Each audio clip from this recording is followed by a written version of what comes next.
Good evening, and welcome to session number 3 of our 6-part series. I would like to take this opportunity on behalf of Taharas Hamishpacha International and Mikveh.org to thank Mrs. Razel Shmueli and her family for their sponsorship of last week's session number 2. May the Eibishter bench her husband, and all of her family with simchas, nachas, joy, and the good health to enjoy it, revealed goodness in every aspect of their lives. And we would like to also let all of you know that we still need sponsors for the remaining sessions tonight and the remaining 3 sessions after tonight. Your contributions are welcome. Please submit them. You can submit them through Mikveh.org, the donate page. There's a link on every email that you've received, and whatever you can manage to contribute will be welcomed, and it will certainly make you a partner in this tremendous mitzvah.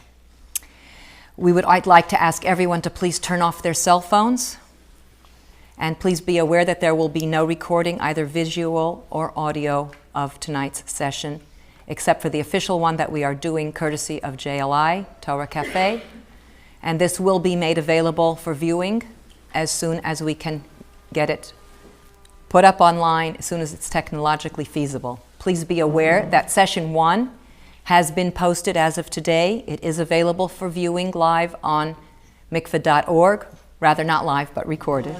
And it is available, you can go to mikveh.org, mikvah.org, and on the homepage, check the news items. There is a news item there that provides a link to the session. We will, in Hashem, post each session as soon as it becomes available. And now I introduce our chair lady for this evening, Mrs. Razel Shmueli.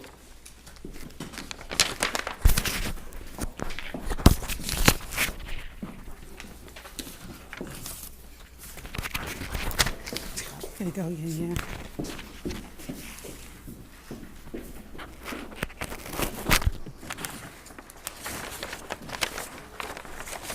Thank you, Mrs. Klein, and I wanted to let everyone know it's our pleasure to support or help support this organization. It's a very important organization. It helps us grow in Taharas Hamishpacha, which is the basis of Jewish life. Again, we thank Mrs. Rubashkin and family for providing the place to hold the sessions. And we also thank and let you know that these classes are a project of Taharas Hamishpacha International, Mikveh.org, together with Junior Neshei Chabad, Congregation Beis Shmuel, JLI Torah Cafe, Ohel Nasan, and the new Mikveh Mechai Mushka of Crown Heights. And we thank you, COL Live and Shmeis.com, for advertising this series. And we also thank Cafe Rimon for their refreshments. Thank you. We share in this dedication this evening to the memory of Rachel Bas Reb Avraham, Peshalea Bas Reb Chaim Yehuda Leib, and Chanalea Bas Yibad L'chaim Tov Maruchim Reb Shimon. We're very happy to share some good news with you. We were davening at the first session, and we announced at the second session that B'yom Zev HaKoyen Ben Sharon Rivka had a refuah shleima. He's home.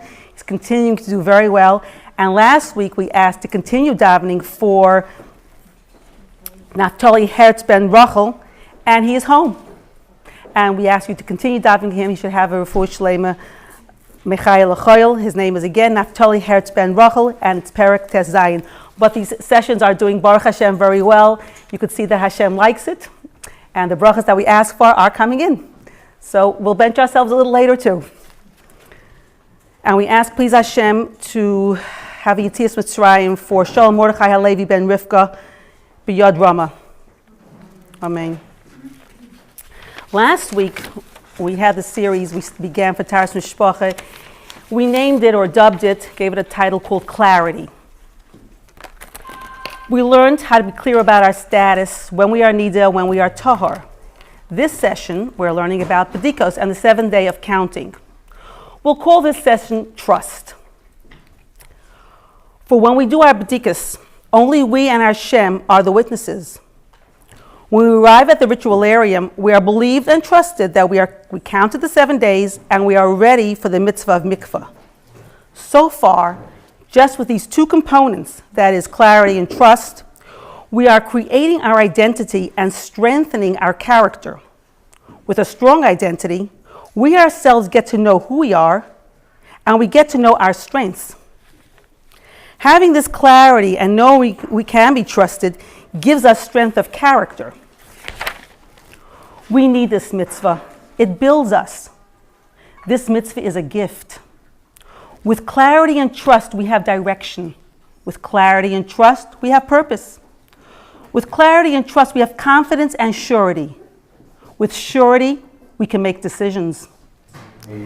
This all brings a wholesomeness to life. This is what everyone pursues. It starts from clarity. This prized possessions, clarity and trust, is within our grasp. Mitzvahs Hashem, Bora, spelt with a hey. Mitzvahs Hashem, Bora Me'iras Einayim. The mitzvahs Hashem give clarity to our eyes. Only Torah and its mitzvahs can give us this clarity. To continue learning the mitzvah of Taharas Mishpacha, Mrs. Morozov, again, will be giving us direction. Thank you, Mrs. Morozov.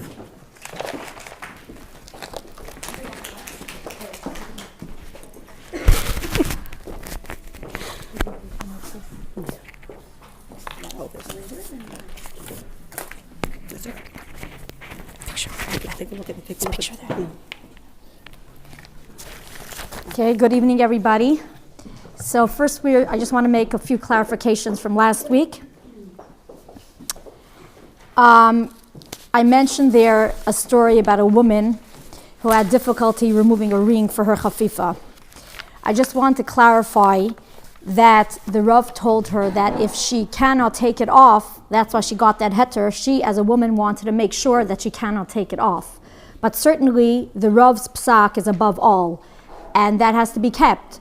And she would definitely have toiveled with her ring on had she not had another option. And when the Rav gives us a psak, either to be lenient or to be strict, either a kula or a chumrah, either way, it's not shared with anybody else. If you ask the Rav a shaila and he answered you something, and then it doesn't sit right with you, something doesn't make sense, and you reviewed it with your husband, something you feel funny, do call the Rav back. It's very possible that you left out some details, and if you provide a few more details, then it all tie in together. So do call the Rav back. Sometimes a bit of extra information that you may have inadvertently missed out, telling the Rav the first time, would change your psak. Okay? Second thing is, when we talked about not looking at toilet paper, if you wiped yourself a second time, that second time may assume the halachic stringency of a true bedika. And therefore, we do not check again just to make sure if we saw or if we didn't see. And certainly, we should never look at toilet paper unless medically necessary. You'll discuss with your Rav. The third point of clarification is that our rabbis only ruled that a stain found on a white surface or a white garment becomes ritually impure, becomes tameh. A stain that's found on a colored surface, whatever color it may be, the Chachamim did not decree halachic impurity on such a stain, but there are some exceptions that you may ask.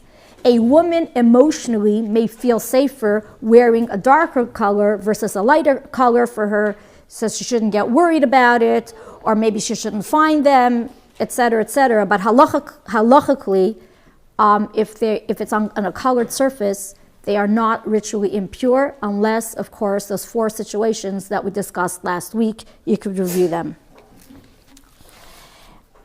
A cesarean birth, so when the baby is born, even before there's any vaginal bleeding, the act of birth itself, just the birth itself, renders a woman ritually impure. It's called a yoldis, and she assumes the same halachic, all the rules that apply will apply to her as well. There's another question that came up. Also, there was a suggestion that a woman, we discussed about a woman who has difficulty doing bedikus because her vaginal skin is sore. There are some solutions to this. A vitamin E oil capsule inserted at night before you go to sleep does help many women, and also to find a doctor that specifically treats this specific condition, a regular gynecologist that's not his specialty. Okay?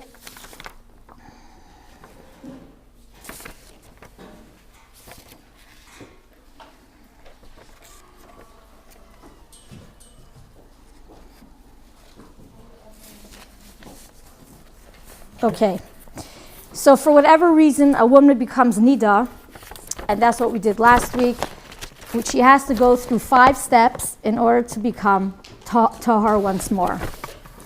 We have the 5-day waiting period, followed by a Hefsek Taharah, which is the halachic procedure that ascertains the flow has actually stopped. We have 7 consecutive clean days, referred to as Sheva Nekiim. We have chafifa. That's step number 4, which is the preparatory cleansing before Tevila, which is step number 5, which is a kosher immersion in a kosher mikvah. So let's begin the 5-day waiting period. This is not 5 times 24 hours. For the mitzvah of Taharas Mishpacha, sunset is what changes the day from today to the following day. So, for example, today is Monday. If I became nida through my period, through a bedika that was unclean, or for any other reason, any time from Sunday sunset, Sunday night, Monday morning, all the way to today, Monday before sunset, all that time is considered day 1. Even if it's a part of the day, even if it's just a moment before sunset, part of the day is considered day 1. If I became nida after sunset on Monday, then day 1 is Tuesday. So at Monday after sunset, Monday night, Tuesday morning, all through Tuesday sunset, that would be day 1. So sunset is the demarcation. How do we know when sunset is? Today we have technology.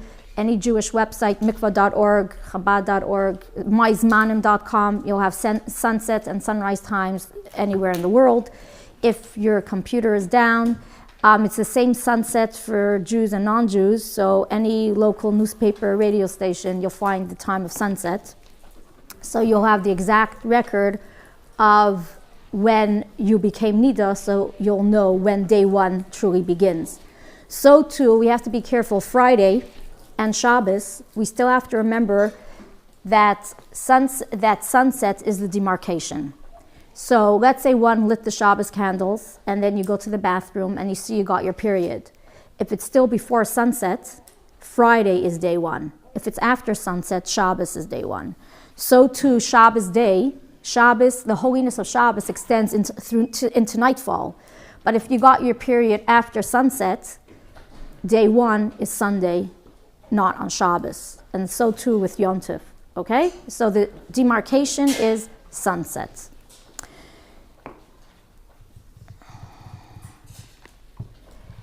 If it seems that the flow is over on the 5th day, so let's count. Today, I got my period, it was Monday before sunset. So Monday is day 1, Monday, Tuesday, Wednesday, Thursday, Friday, okay? Friday is a little different because Friday, we do it before candle lighting, whereas throughout the week, we do the Hefsek Taharah closer to sunset, okay? If it seems on the 5th day that the flow is over, then I do a Hefsek Taharah. If you see that the flow is not over, then you wait the following day or the following day after that. Last week we discussed colors, and we'll discuss it a little bit more in a few minutes to know what it means over. Okay? How does one perform a Hefsek Taharah? There are 4 steps to a Hefsek Taharah. Washing, bedika, white underwear, and moich dachok. So let's begin with the washing. The purpose of the washing is to remove any residue of any discharge that could still be coming from your vagina. The custom is that we take a full shower. That means we wash our full body, and we pay special attention to between the legs and in the vaginal area. Halachically, a shower is sufficient, although for many women, standing in the shower, even if they use their finger or maybe wrapped around with a soft cloth or gauze, doesn't really do a good job, especially after the vagina is, thank God, stretched out through births, and it's very stretchy. So sitting in a bath and washing yourself that way may get your vagina cleaner in order that the result should be a clean bedika. But this can backfire for some women. Some women, the washing inside their vagina will dry out their skin to the point that it will be so irritated that it will be difficult for them to get a clean bedika because of their skin condition. Bottom line is you have to know your body. Whatever gets you cleaner, that's what's advised to do, although halachically, the full body shower is what is sufficient. If one cannot take a shower at that time, close to sunset, you're at work, you're driving carpool, you're out and about, it's perfectly fine to take a shower in the morning, and then close to sunset, you will rewash the vaginal area with whatever works well for you. You could use baby wipes or feminine wipes if you want to splurge. You could use just a wet, soft washcloth. You could use a squirt bottle. You should wash with whatever is necessary just to clear any remaining discharge from the vagina and the area around it. Shabbos, we do not take a shower or a bath. Shabbos, you wash just between your thighs and in the immediate area. You could sit over the toilet. You could use a squirt bottle or a peri bottle. You could, if you want to use water,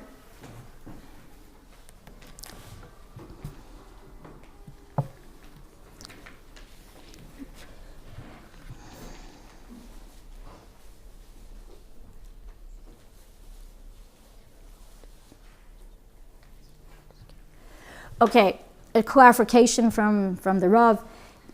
Sunset, okay, your period, if it came before sunset, that day is considered day one. If it's at sunset or past sunset, the following day is day one.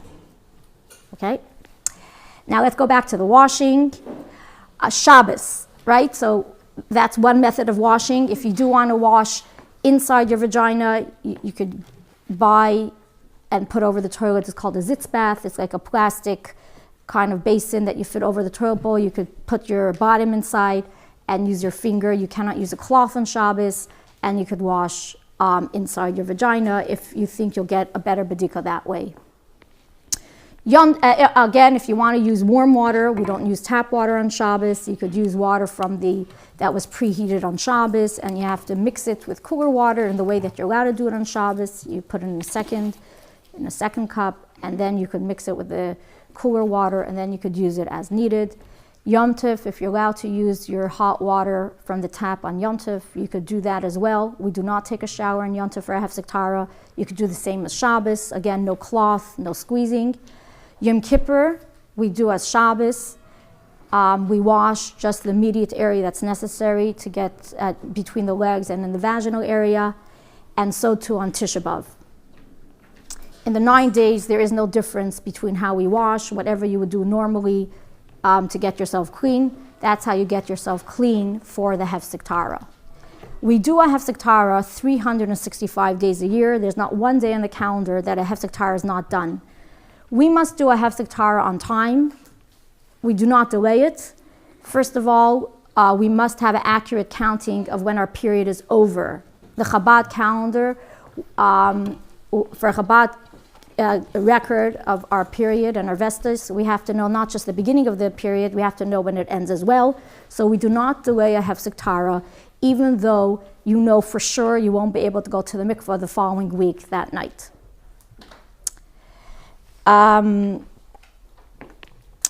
After the washing, okay, especially for women who tend to have less moisture in their vagina, and during the bedika it's more difficult when it's dry, it's good to wait about 15-20 minutes, because then the natural moisture will replenish and it'll be easier to do the next bedika, to do the bedika properly and easily with comfort.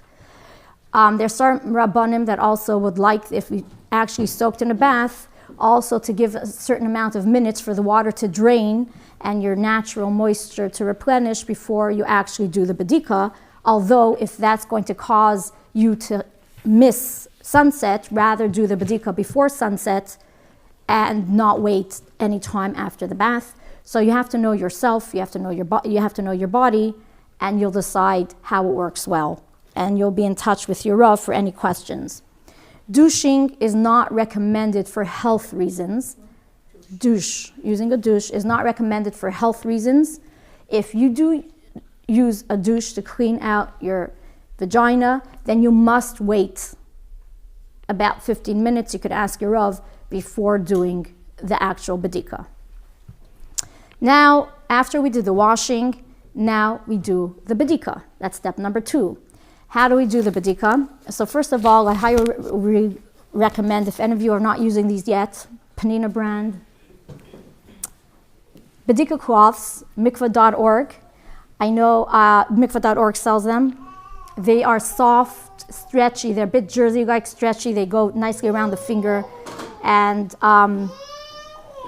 they're really gentle on the vagina. The pink bedika cloths. They're not pink, but the pink package. I must tell you, as a college teacher, mikvah.org, Taharas Hamishpacha office, is there to help anybody to keep the mitzvah of Taharas Hamishpacha with more ease, with more comfort, and with more simcha. And women from all walks of life. We have people who are just new at the mitzvah, kalis, and people who have been doing the mitzvah all the time for many years.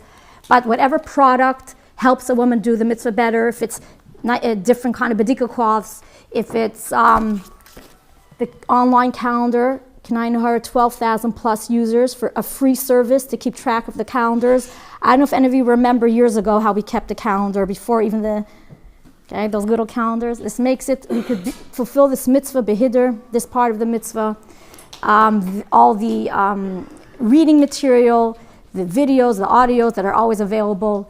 So yes, please do donate to this worthy cause. I can personally attest to the fact how they're really trying in any way possible to make this mitzvah special for every single woman.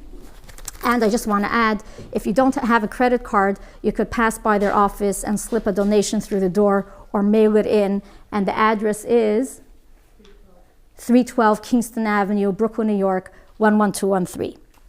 So a bedika. Okay, the bedika, and we did this last time, just a quick review. The finger should be clean. The bedika cloth should be pre-checked. And you should have a clean surface on which to place the bedika cloth once you remove it. And once you remove it, you want to have want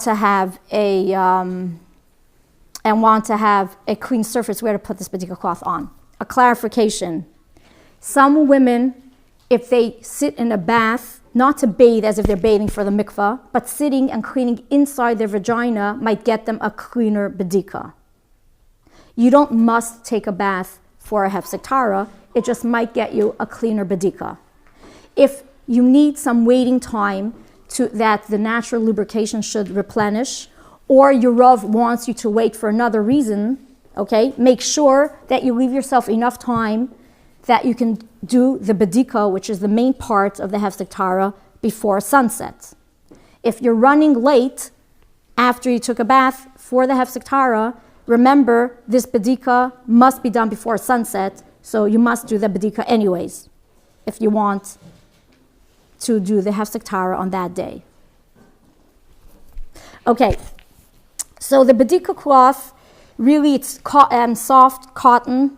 You could use other, like it says, you could use linen or wool, but cotton is really the best. It should be soft, a used cloth, soft, but you must pre-check them because you can find in the fabric sometimes a black dot, a brown dot, or any other dot. You can check the whole package in sunlight one day, especially the one in your purse. You should actually have 3 packs, one for your bedroom, one for your bathroom, and one for your purse. And the one in the purse especially should be checked well, because when you do your bedika in a public bathroom, you may not have good lighting to see if it's actually clean before you start, okay?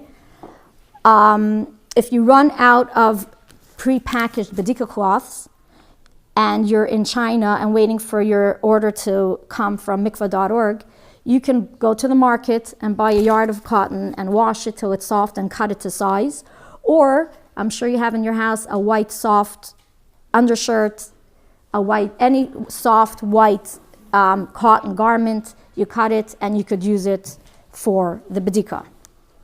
Okay? The bedika cloth should be wrapped around your entire finger. And therefore, women who have long fingers have to pay attention that the cloth is actually covering their finger, because a finger is not a kosher cloth. It's not a cloth. It's not kosher for a bedika. Or some brands do make a size that's slightly larger if you have a very tall finger. Okay? There's no specific way to wrap a bedika cloth around your finger. As long as it fits well around your finger, it's fine. So when the bedika cloth is wrapped around your finger, the ideal position to do the bedika is to put 1 foot higher than the other, like the halacha says, on a chair. If you do it on the toilet seat, just make sure the toilet bowl is closed so it doesn't fall inside. If you want to do it on the bathtub rim, whatever is convenient for you, and you lean forward slightly, and that way you get the ability to wipe the maximum surface of your vagina.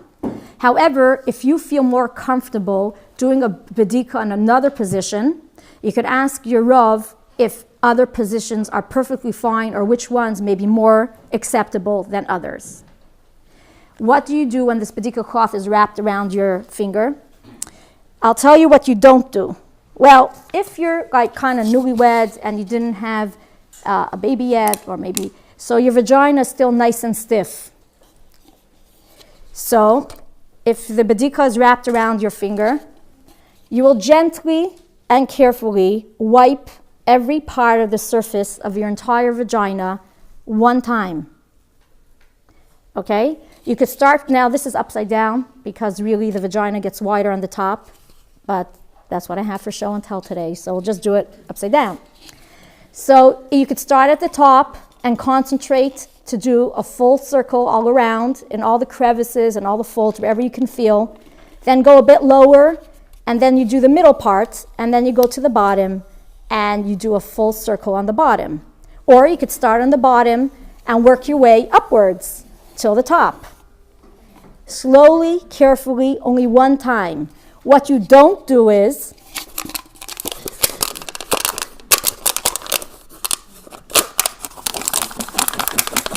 because by the time you're done, your vaginal wall will be so sore, and that itself may create a shaila on your bedika cloth, okay? Now, once you had babies and your vagina is more stretched out, so you have to be a little bit more careful, okay? You're going to feel more lumps and bumps. Like it says in the Sefer, in all the crevices and all the folds in all the rooms of this great big palace, okay? So, okay, you have to concentrate and make sure you get in all the holes 1 time in each place. But if you concentrate carefully, you will be able to do it methodically and properly. You take the bedika cloth out, you could put it on a clear surface, and then the best way to check it is in sunlight.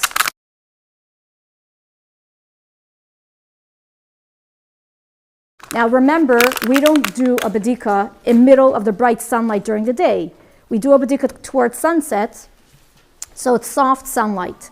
If you do not have sunlight, you could use any good light to make sure that this bedika cloth is clean from any questionable color, which we talked about last time, but for a quick review, lemon or pale colored yellow is fine, white is fine, green is fine, blue is fine. Any other color, any shade of pink, brown, orange, or gray is for sure questionable, and black and red are no good. Black will sometimes be a little speck of a little piece of hair or a little piece of lint, but I suggest let the Rav handle it, and we discussed last time how to ask a proper shaila. If this cloth is not free from a questionable color, you can try again, and you can try again, as long as you get one clean bedika before sunset, which means the final one. If you did a cleaner one and then afterwards found a less clean one, it goes by the last one.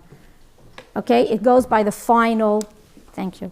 It goes by the final bedika, okay? This thorough bedika must be done close to sunset. The best time to do it is within 20 minutes, a half an hour of sunset, after Plag HaMincha, which is roughly an hour before sunset. It's 1.25 halachic hours, but it's roughly an hour before sunset. It's perfectly fine to do the bedika. If you cannot do a bedika at that particular time, then do it as close as possible to sunset as you can comfortably do. Although if you do have an opportunity to do it once more close to sunset, do it once more close to sunset. Some Rabbanim suggest that if you know you're going to be going to the airport and going on a flight, and you know when you need to do the bedika, that's when there's going to be turbulence, or you're going to be running through security and you have an hour and a half ahead of you, or you're running carpool at that time and you could get stuck in traffic, always do a bedika earlier in the day, even in the morning if you have to. And b'di'eved, you may be able to rely upon, just check with your Rav, the bedika that you did earlier in the day for the Hefsek Taharah. Better do it earlier than miss the day. On Erev Shabbos, we do the bedika before candle lighting. That means 18 minutes before sunset, so first you do the bedika and then you bench licht. If you did not get to do the bedika before licht benchen, you could definitely do so after licht benchen, as long as it is still before sunset. If you were a minute or two late, you were slightly late, that means the bedika came out and it was slightly past sunset, ask your Rav. There are different ways of calculating sunset, and depends exactly where you are on Earth and exactly what time the sun set according to different opinions. It does pay to ask your Rav. Sometimes it can be okay. Do not rely on your own. You must ask a shayla if this happens to you. So that is the bedika. The next step is to put on a white pair of underwear. This white pair of underwear must be put on from this Hefsek Taharah bedika.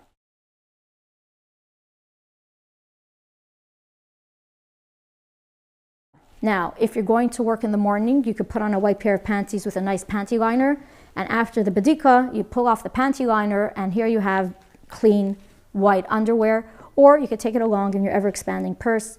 There's room for everything, and you could do it that way as well. Okay? The white underwear has to be pure white, not off-white ivory. Can't have any flowers or dots or designs. Yes, on the elastic you could say, what's your favorite brand? It's not enough that just the crotch is white. And what they call thongs, not flip-flops, thongs, are not sufficient coverage for white underwear for the 7 clean days. After that, you come to the final step of the Hefsek Taharah, which is the moich dachok.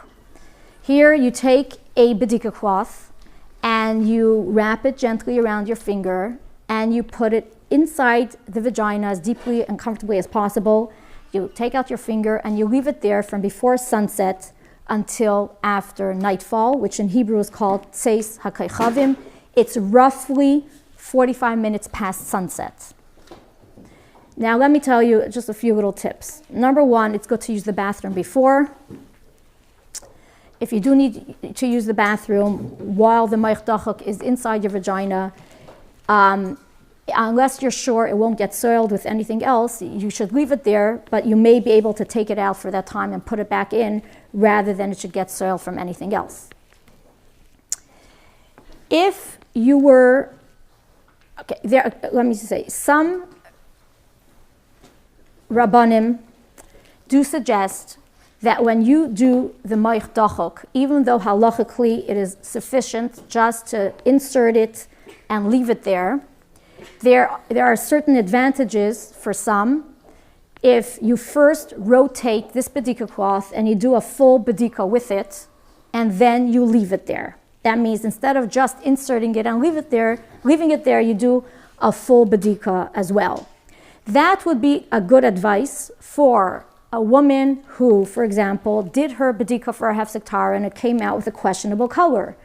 And instead of doing another bedika and she's afraid she may irritate herself again and again, she wants to use this Hamishpacha opportunity for her final bedika before sunset. She must make sure, though, that this full rotation and wiping of the full surface of the vagina is finished before sunsets in order for this to be able to be counted. Another example would be, let's say a woman is running late. You thought you'd be able to do the Hefsek Taharah at 5 o'clock, was sunset, you were expected home at 4 o'clock, you got stuck in the train, and you flew into the door, and it's exactly 4:47. You have 3 minutes. Forget the washing if you don't need to, or just wipe yourself with whatever's at hand, just to remove any discharge from the outside. And like this, you do 2 steps in one. You do a full bedika, and you just leave it there as the moich. And then after tzeisei kechavim, after nightfall, you can remove it, and then you'll see what happened 45 minutes ago, if it was okay. Other Rabbanim will say that this extra wiping may irritate some people, and it may cause you to lose out because you may find, again, from a vaginal irritation or something like that, a worse color, a more questionable color in your bedika cloth. So basically, you have to know your body and ask your Rav what's the best thing for you to do in this particular situation. Erev Shabbos, it's best to insert the moich dachok also before candlelighting. But if you know that if you're going to walk around with this cloth and it may cause extra irritation because you're a sensitive person or cause further shilas, it's okay to insert the moich dachok before sunset. If you take in Shabbos early, what they call you plag, ask your Rav when to do the bedika for the Hefsek Taharah, when to do the moich dachok. If you need to do 2 bedikas, one earlier, one close to sunset, you ask your Rav what's the best way for you to do. Now, Friday and Shabbos afternoon, as well as Kol Nidrei, Erev Yom Kippur, the night of Yom Kippur, and Ne'ilah, the second and the day of Yom Kippur, you have to be careful because walking around with a moich dachok is carrying. That means if you do not have an Erev, you may not leave your house if you have a moich dachok inside your vagina. Tampons and sanitary protection, it's okay to walk on Shabbos, but not a moich dachok. Okay? That is about the moich dachok.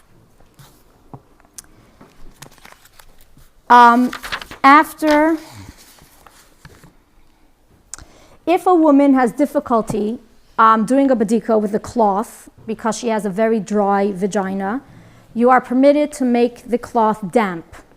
Not dripping, just damp. It shouldn't be damp enough that if you take the cloth and put it on your hand and then put one hand on the other hand, if that second hand gets wet, it's too wet. So a damp bedika cloth is perfectly fine.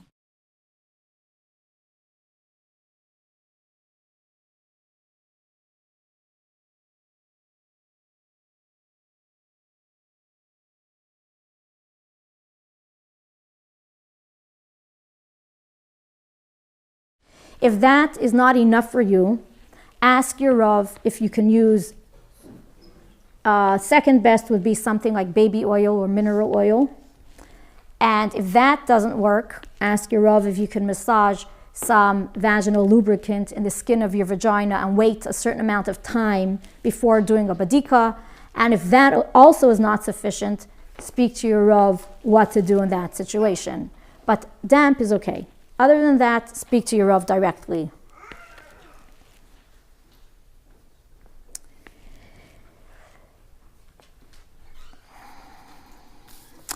Once you've done a successful Hefsek Taharah, make sure to write down the date on your calendar. And then at night, when you go to sleep, you have a white sheet on your mattress. That's the custom, to have a white sheet on your mattress. For additional purity, there's a custom, a hiddur. That means it's extra beautiful, not just to have a sheet on your mattress, a white one, but to be enveloped totally in white, which would include white sleeping garments and a white top sheet, or the bottom half of the duvet cover should be white. And some also would prefer to have a white pillowcase. Check with your Rav how much of all this is for you to do. If you travel, so you take your package for every part of the month. So for the white clean days, make sure to take along your white sheet, and when you sleep, when you sleep, the white sheet needs to be on your mattress. Oil or lubricant cannot be massaged in your vagina on Shabbos. So if you need to prepare before Shabbos, oil on the bedika cloth, if your Rav gives you permission, discuss with your Rav how to do it on Shabbos or Yom Tov.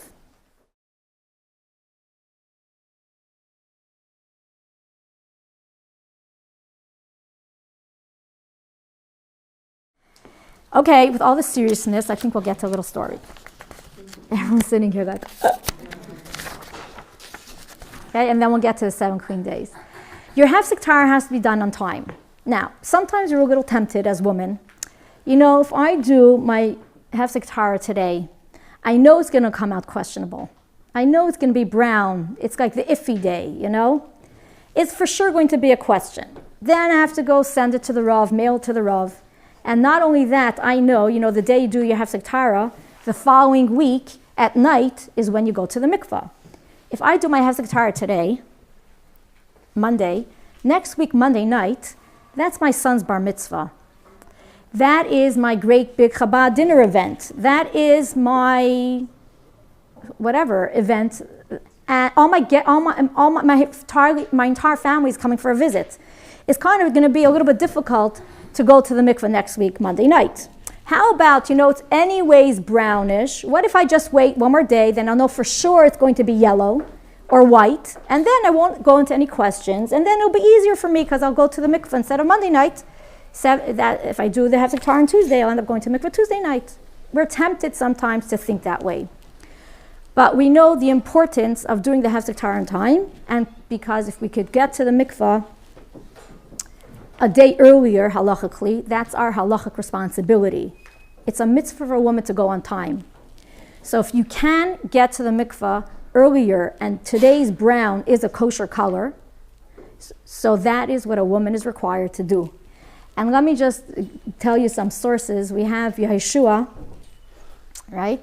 He performed a very great miracle. Through him, Hashem stopped the sun in Givon. Remember, Shemesh Givon Daim? For 36 hours, the sun didn't set, and the entire universe was aware that there's a Jewish God on this world. That was a big Kiddush Hashem.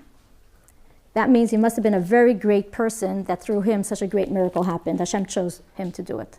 However, there was another incident where when the Yidden were at war, so when the Yidden were at war, the Arain was taken out of the Mishkan to the battlefield. And the war ended, and because the Arain was not returned to the Mishkan, one extra night, the Jewish people had to separate from their wives for one extra night unnecessarily, because if the Arain was not in the Mishkan, it means it was a time of trouble for the Jewish people, and relations are forbidden. So because he didn't rush to put the Arain back in time,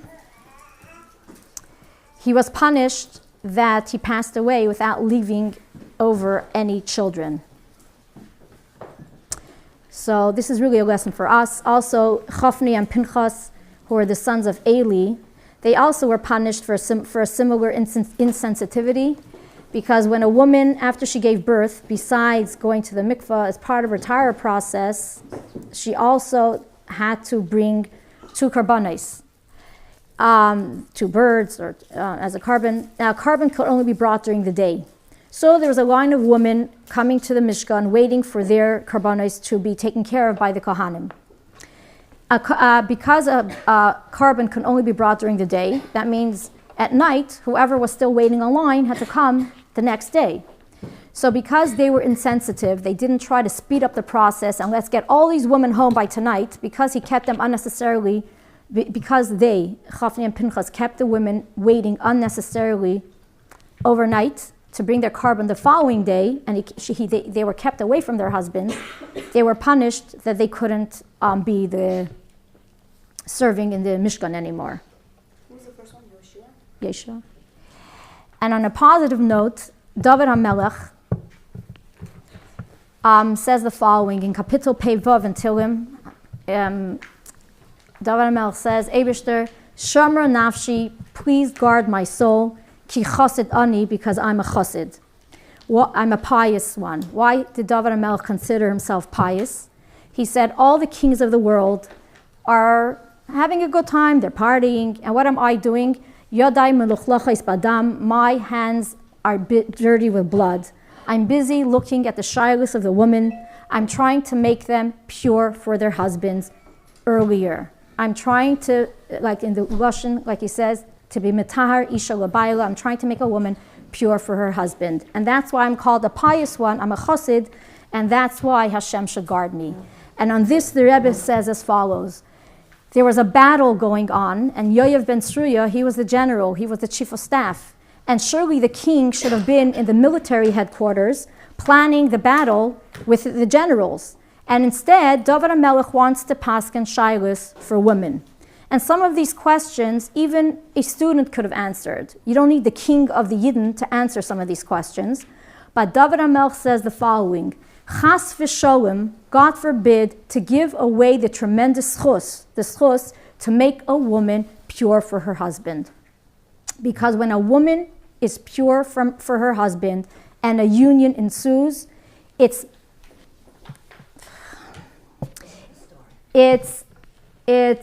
causes a closeness between Hashem and the Jewish people. Like in the wording, in that wording, to make a woman pure for her husband is making Knesset Yisrael closer to Kucha Brichu.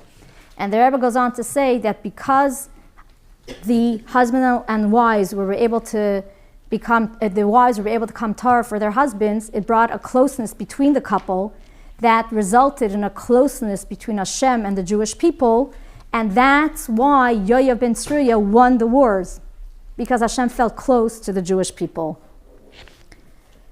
So that is why,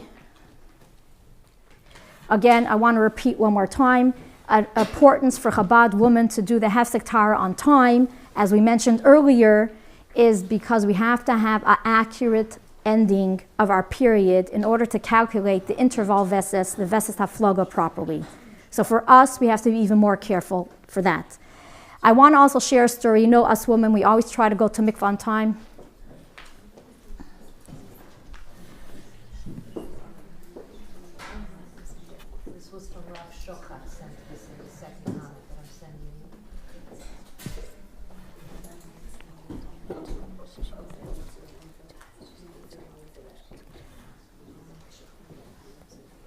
Okay, even in the event that a woman does have a situation where she cannot go to the mikveh on time for whatever reason, and the Rav allows her to push off going to the mikveh, she should anyways do the Hefsek Taharah on time so that we can calculate the calendar properly. That means you know for sure your husband won't be around, you do the Hefsek Taharah on time. Okay, is that clear? Now, a modern day story of a woman who did go to mikveh on time, and actually she was benched by the Eibishter tremendously. I'm sure we all have these stories to share that we went on our way to go to mikveh on time. Sometimes we have the zchus to see Hashem's brachas that result from it, and there are many women who did share those stories, very inspiring with me, and I hope if any of you have any stories, please share them as well. And I'll soon tell you why I chose this particular story. So years ago, one of my friends told me a beautiful story about a woman going to mikvah on time. It was a Friday night.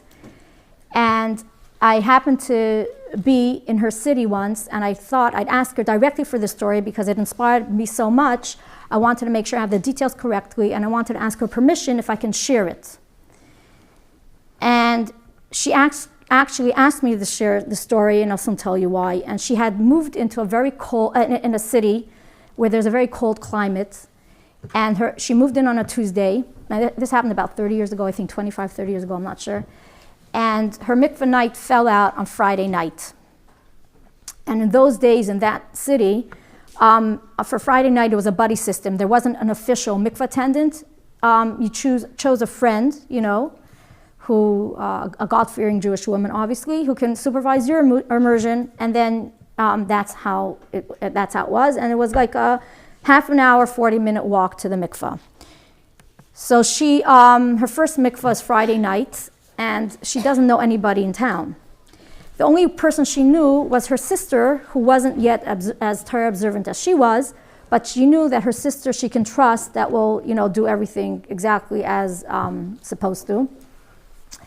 So she made up with her sister that they would walk to the mikveh Friday night together, and her sister would supervise her tevilah. Thursday came along, and there was a huge snowstorm, 3 feet of snow. Friday, she looks out the window. The snow is still there. The city is closed, and it's bitterly cold. So somebody told her, do you really have to go to mikveh Friday night? And maybe delay mikveh. But she knew the importance of going on time. Her mother brought her up with this strong feeling that a woman should do anything she can to go to mikveh on time. And actually, her sister didn't even ask her if she's canceling. So she figured if her sister is ready to walk in the weather, she'll be ready as well. When they came to the mikveh, her feet were full of little blisters from frostbite because the snow went into her boots. And when she got undressed and she put her toes into the mikveh water wasn't even heated because whoever was in charge didn't think a woman was going to come out in such cold weather. So she described to me how she had to actually picture women from different generations who chop the ice to go into the water, and in the Spanish Inquisition how they had to hide and find mikvahs all over the place, or in oceans, all kinds of situations, until she got to the point that she felt she was able to throw herself into the water and toivel correctly, even though the water was so cold. And she toiveled kahalacha, and she came home. She said when she came home, she didn't feel like this great righteous woman. She felt almost like, sometimes you feel like, did I really have to? And she really actually didn't feel that great about it. But she said the Eibishter benched her as follows. Another reason why she did not want to delay mikveh was because she had a few children, but then she was trying to have another child, and it was difficult. It wasn't happening. And in fact, the previous year, she had had a miscarriage, and she was devastated by it. And she knew that if she missed the mikveh night tonight, she would miss her chance of getting pregnant this month, because she knew that's when she ovulated. So she said, Hashem blessed me. Once, the story continues, and that month she actually became pregnant, and she actually saw the bracha with her own eyes. But then, a couple weeks later, or in her second or third month, there was an incident, and she actually felt that she lost the baby. And she went to the doctor, and the doctor says, oh, it's all over. And she said she just started crying. So the doctor said, look, let's take a look. And the doctor does an ultrasound, and he sees that there is a fetus still alive, but almost all of this fluid in the sac left. That's what gushed out. And there was just a tiny amount of fluid surrounding this little fetus, keeping it alive. And the doctor tells the woman, usually I'd say it's all over. But there is in science this medical miracle. It happens 1 in I don't know how many thousand or whatever. The water can replenish itself. So she said, she closed her eyes and she said, Eibishter, you collected all the water of all my little blisters from my frostbite, and you collected it just enough, like a thimble's worth, just enough to surround my baby and save it. So please, Eibishter, continue the miracle and save my little baby. And the Eibishter heard of her tefillas, and Baruch Hashem, she gave birth to a beautiful baby girl, which is miracle number 2. Miracle number 3, when this baby girl was a couple years old, her older sister was diagnosed with a very rare form of leukemia. And this baby sister, who was a few years old by then, was able, together with somebody else, her Her bone marrow was a perfect match, and she saved her older sister's life. So her mother asked me to tell the story for this reason. She said, now this older sister who went through chemo is married, and she's having a hard time having a child. So I want you to repeat the story so that if a woman will go to mikveh on time, because of this story, this chus should be that her daughter should have a child. And just last week, I found out that Baruch Hashem, this woman has a child. But this woman who went through chemo still needs an ongoing refuah shalema. So I'm asking you, when it's your time next time to go to mikvah on time and it's difficult, and you overcome the difficulty and you go on time, it should be a schus for this young woman that she should be healthy and she should be able to raise this child and more children with Torah, with chuppah, with ma'asim tovim. Okay. Again, I say this story because the mother then asked me to repeat it, and that's why I chose this story. It should be a schos for this woman and her family. So now we did our Hefsek Taharah on time, and if there was a questionable color, we saved it, like we said last week, carefully, the proper way to show to the Rav or to send into the Rav. The next morning, okay, well, it's the first day of your 7 clean days. So for every day, for 7 days in a row, starting from the day following the Hefsek Taharah, the day of the Hefsek Taharah is day 0. The day following the Hefsek Taharah is day 1. And for day 1, 2, 3, 4, 5, 6, and 7 consecutive days, we do 2 bedikas a day. 1 bedika in the morning, preferably it should be actually after sunrise. Sunrise in some cities is quite late. It could be quite light and it's still not yet sunrise. So check on your calendar when sunrise is, and we do the bedika in the morning after sunrise, and the second bedika is done before sunset, as close as possible to sunset before sunset. If you have a particularly hectic lifestyle at the time of sunset, ask your Rav how early in the day you could do your bedika during the 7 clean days. When you do your bedika, you must be aware what day of the 7 clean days you're up to. Some have a custom to actually say it verbally. If not, you're mentally aware. Today is day 1, today is day 2. And you check your underwear to make sure that they're clean. Okay, they're free of any stains, and we discussed last week.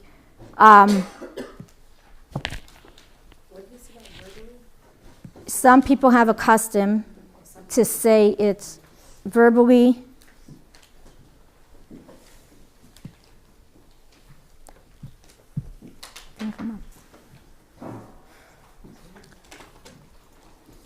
Okay, a very important point, the moich dachok, right? When we take it out, I forgot this important point, we have to, you check it right away to make sure it's clean, and the custom is we check it by sunlight, by daylight the next morning. So keep it in a safe place, and you check it once more by sunlight. The other bedikas you don't have to save unless there's a question on it, but this one we check by sunlight once more.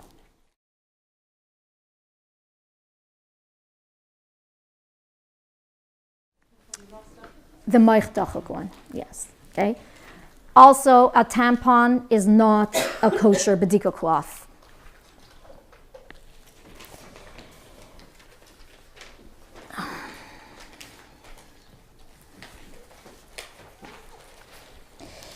Okay, ask your Rav if you should say say what day you're up to, or just think what day you're up to. Obviously, there are differences of opinion. Some svarim are based on some rabbanim, some svarim are based on other rabbanim.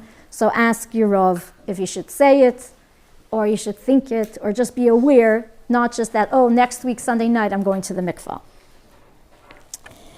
You do a bedika in the morning, and you do a bedika before sunset for 7 days in a row.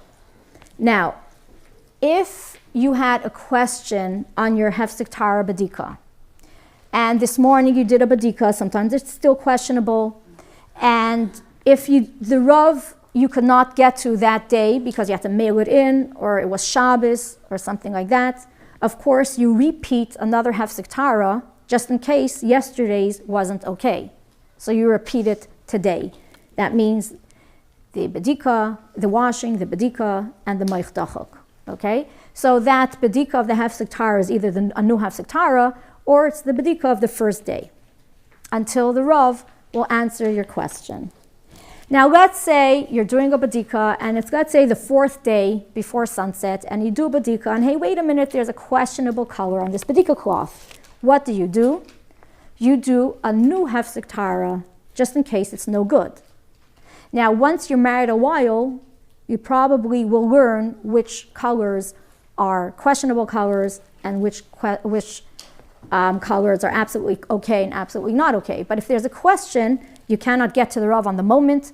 You do a new Hefsek Taharah with the moich dachok, and then the following morning, either your day 5 of the new count or day 1 of the old count, either day 1 of the new count or day 5 of the old count, depending on what the Rav will paskin on your color of your bedika cloth. Okay, so you do a new Hefsek Taharah. In this situation, when the count was interrupted, if you had mild staining that day that was no good, or for whatever reason you had an unclean bedika cloth, when you have to begin your count once more, you do not have to wait a new 5-day waiting period. The 5-day waiting period is only the initial 5 days from when you became nida. But when you do this new Hefsek Taharah, so just a few little points I want to mention. Number one, and you could please verify this with your own Rav, in this particular situation, it may be more strict, that a moich dachok may be more necessary than if it was just at the end of your period. So if you skipped it for whatever reason, you must ask a shayla about it. In any case, if a woman has difficulty with a moich dachok because it irritates her skin and that causes bleeding, extra bleeding or whatever, ask your Rav when you may do without it. And in that case, if you need to do your Hefsek Taharah closer to sunset, Another little point is, sometimes when you have an unclean bedika, like we spoke last time, sometimes the Rav may say that the color is no good. That means you have to begin your count all over again. You're back to day 0. But you do not have to put it on your calendar as a new sighting of blood. Sometimes you will have to put it on your calendar as a new sighting of blood, and it depends on many little details. So if you have a shaila on a bedika cloth during your 7 clean days, or if your count is interrupted, you must include on the envelope your question, does this unclean bedika have to be put on my calendar, and how that affects my calendar. So you're counting your days, 7 days in a row, 7 clean days. If they're interrupted, you're back to day 0, and the following day will be day 1 of your 7 clean days. If you are traveling during the 7 clean days, there's a few things you have to be aware of. Flying, I mean. Okay, if you're traveling in a car, make sure to take along all your supplies. And of course, shkia, you have to be aware of where you travel when sunset is, to know to do the bedika at the proper time. If you're flying, when do you do a bedika on the plane? Always do one before, because you never know what's going to happen on the plane. But when is sunset or sunrise when you're high up in the sky? Ask your rabbi how that works, because it goes by when really sunset and sunrise is down on earth over where you're flying. It could be a bit confusing, so consult with your Rav. If you're now, let's say you're traveling during your 7 clean days. So you do not need 7 times 24 hours. You need 7 sunrises and 7 sunsets. So let me explain. If I'm traveling from here to California, I'm losing 3 hours, which means even though if I be in New York, I could already toivel tonight because my 7 clean days are over. But because in California, it's not night yet, you have to wait till it's night in California in order to toivel. If I'm flying to Eretz Yisrael and I get to Eretz Yisrael, it's already dark. Even though in New York, there's a couple hours still it's going to get dark, but because I did have my 7 sunrises and my 7 sunsets, the sunset, it's at night, I can toivel in Eretz Yisrael. Now, if you're crossing the date line, there's a few things you have to know. Number one, usually the day you make the Hefsek Taharah, the following week at night is when you go to the mikvah. But if you're going to Australia, what's going to happen is Tuesday you're going to do your Hefsek Taharah, but because you lose the day, you'll end up going to the mikvah Wednesday night, not Tuesday night. You also have to put it on your calendar. Because I lost the day, how does that affect my haflaga and everything else? So make sure to, when you're crossing the date line, if you're using this wonderful, beautiful calendar system, make sure to include that information to know when to do the bedikas properly. If you don't have the electronic version, just make sure to ask your Rav what to do when you cross the date line. Now, you are allowed to shower or bathe during the 7 clean days. That's how we paskin. I just want to say that if it's a day that you're expecting your period, halachically, then bathing we don't do. Swimming and showering, ask your Rav if a bedika is necessary before, or you could just swim or shower without washing inside your vagina, just on the external parts is okay. So bathing, the custom is that we don't, but the swimming and the showering you can ask. That's only, as said, for the days you're expecting your period, but during the 7 clean days, it's fine. Now let's say today is the 7th day of my 7 clean days, and my husband is not home, and tonight I'm not going to the mikvah. Or for whatever other reason, I cannot go to the mikvah tonight with halachic permission. So once my 7 clean days are over, halachically, no more bedikas are necessary, no more white underwear is necessary. Although there are customs about doing additional bedikas, depending how many days it will take you till you toivel. Ask your Rav about doing additional bedikas past the 7 clean days, if any are necessary. And this is very individual because it really depends on how your body works as well.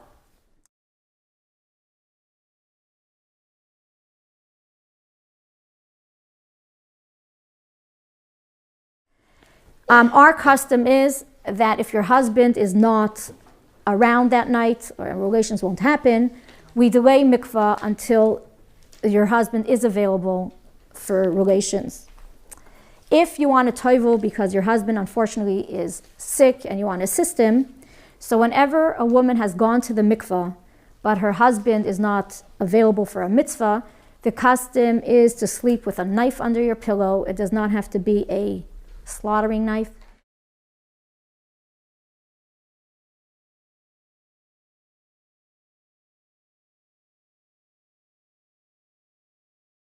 But with a knife under your pillow until he is available for the mitzvah, all those nights.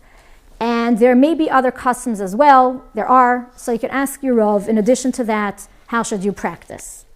Now, if your mikvah is delayed until your husband is available, there are those Rabbanim that would prefer that you do not go to the mikvah on Friday night, rather go Thursday night. Of course, it's past your 7 clean days. It's day 8, 9, 10, 11, 12, or whatever, to go Thursday night, sleep with a knife under your pillow if your husband is coming back for Shabbos.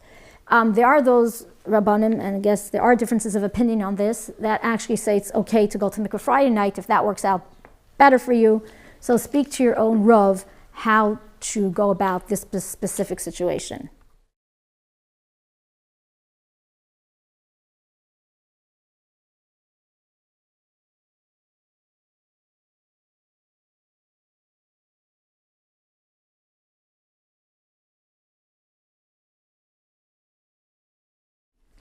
Now, towards the end of your 7 clean days, we're already looking ahead to our tevilah. That means some chatzitza removal, which is the removal of any substance that would intervene between the mikvah water and your body. So those kind of preparations already begin before. For example, cutting of the hair of the head is not done the day of the mikvah. It makes a big mess. The hair gets all over the place. It could stay in your hair. It sticks everywhere. It could land on your bedikah cloth. So the custom is we do not cut the hair the day of mikvah, and actually there are those that say even 3 days from tefillah, within 3 days, we don't take a haircut. Other kind of shaving, like underarms or legs, again, there are differences of opinion on this one. There are those that do not want you to do it the day of the mikvah because the hair does get stuck, maybe in different places. And there are those that say it's fine because you could see, it's much easier to see those little hair, you'll be able to take them off. So depending on how you work, ask your Rav about shaving your legs or underarms on the day of mikvah. Waxing we do not do on the day of the mikvah either.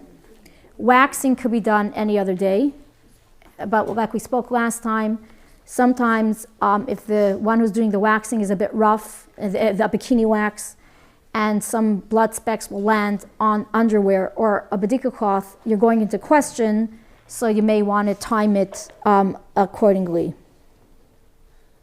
Now we're going to, and if there's any other chatzitza removal that's difficult for you to do on the day of the mikvah, you plan ahead and you could do it before, but the waxing and the haircut, that halachically we don't do on the day of the mikvah. If you had no choice and you had to do it that way, let's say waxing, as long as you clean yourself very, very well, and you take that extra time to make sure that there is no wax anywhere, you can still go to the mikvah that day. Now let's get back to the 7 clean days. Yes, you must do, besides the Hefsek Taharah, which is the day before the 7 clean days. So starting from day number 1, there are 2 badikas a day, 7 days in a row, you have 14 badikas in total. If a woman finds difficulty in doing all these badikas because it causes her staining problems, or she has other health issues and this causes her many delays in going to mikvah, don't hesitate to call your Rav, work with your Rav, work with your doctor, and the Rav will tailor-make for you a psak, how many badikas you should do during the 7 clean days, because halachically there is a minimum requirement, which is you need 1 badika, a thorough badika for the Hefsek Taharah, 1 badika on day 1, and 1 badika on day 7 in order to get to the mikvah. We do not on our own skip badikas. Of course, we're here Shemayim, and like the chair lady emphasized, this is how we show our faithfulness to the Eibishter. We do all our badikas properly, we do them on time. But if you forgot or you were delayed because you were relying on that badika ring on your cell phone and your cell phone was charging at that time or ran out of batteries and you didn't have that reminder, as long as you did a badika for the Hefsek Taharah, day 1 and day 7, you are allowed to toivel. Just suggestion, if you miss day 7, you run into a big problem because you will not be able to go to the mikvah for a while because you need a badika on day 1 and day 7. So if there's no day 7, you need a new day 1 and a new day 7. Whereas if you've done a badika any time during the week, so if you missed day 7, if you did a badika on day 2, so day 8 becomes day 2 becomes day 1, and day 8 becomes day 7. So that's why a woman really has to be very careful to do the badikas properly, and getting into the habit of minimizing badikas really can backfire and may delay your mikvah unnecessarily for more days. So we do all our badikas, we do them on time. If you have any problem with it, ask your Rav. Last time we discussed about staining issues, about periods that are a little longer, periods that start earlier, and other problems with bleeding in between the cycles that may delay a woman's mikveh going in a timely fashion. And that was in last week's shir, you could review over there. Now today is the 7th day. That means I'm going to the mikveh tonight. So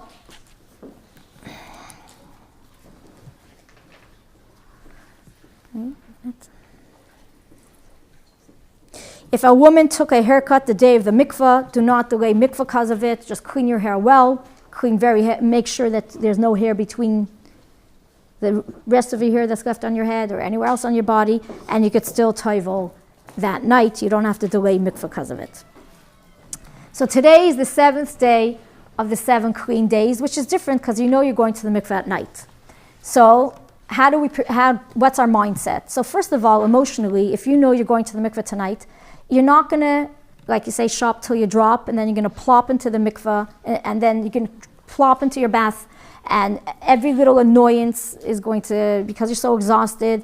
Here you have to wait on line in the mikveh, and then you can find the hair in the bathtub, and by the time you come home, you're so knocked out and tired. Besides, who knows if you're paying attention to all the details of your proper chafifa, and you come home, and instead of being such a nice, happy wife, you're, saying all the stuff that went wrong, and it's really not the wrong mindset. What's the right mindset? Tonight, you're going to do the most beautiful mitzvah. So we're going to prepare. We're going to make sure whatever it takes that we should be relaxed and to be able to do our chafifa properly. That's how we prepare. Don't worry, plenty of times in your night, on your mikveh night, it's going to be a hectic day.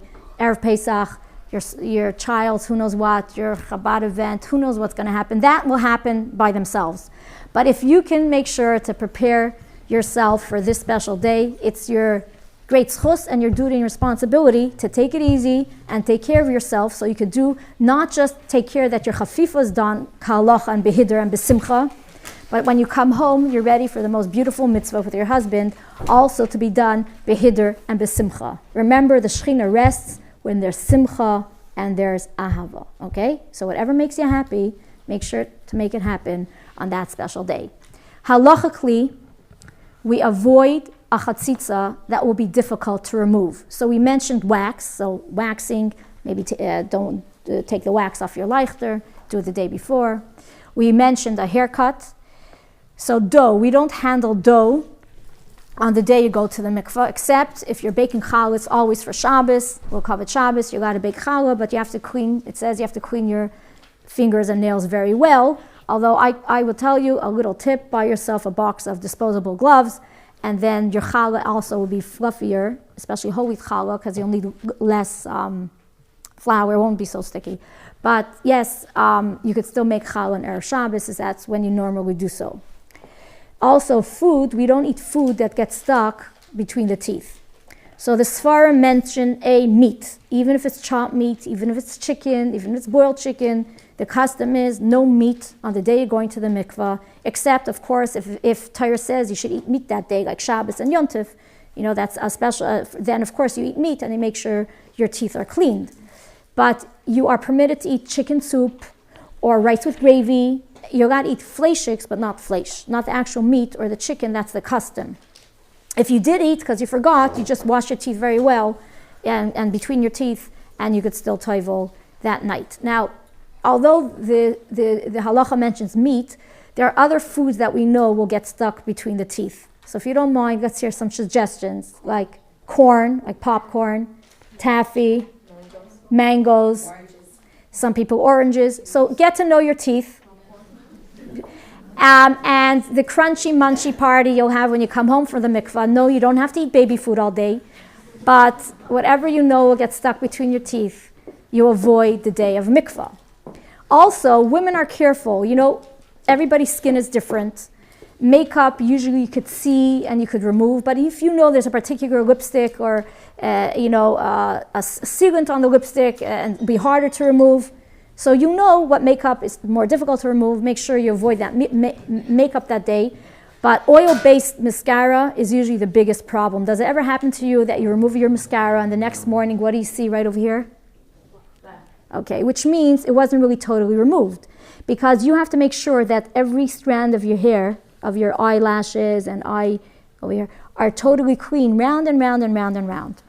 So, suggestion, maybe wear mascara that's not waterproof, and just don't cry that day, and you'll be fine, and you'll go to the mikveh behidr. There are other problems. If you are my preschool-aged child's teacher, I beg you, do not send home glitter the day I'm going to the mikveh. Especially if it's the birthday hat that doesn't just have glitter, but it's dripping with glitter. Because that glitter will get stuck anywhere. Okay?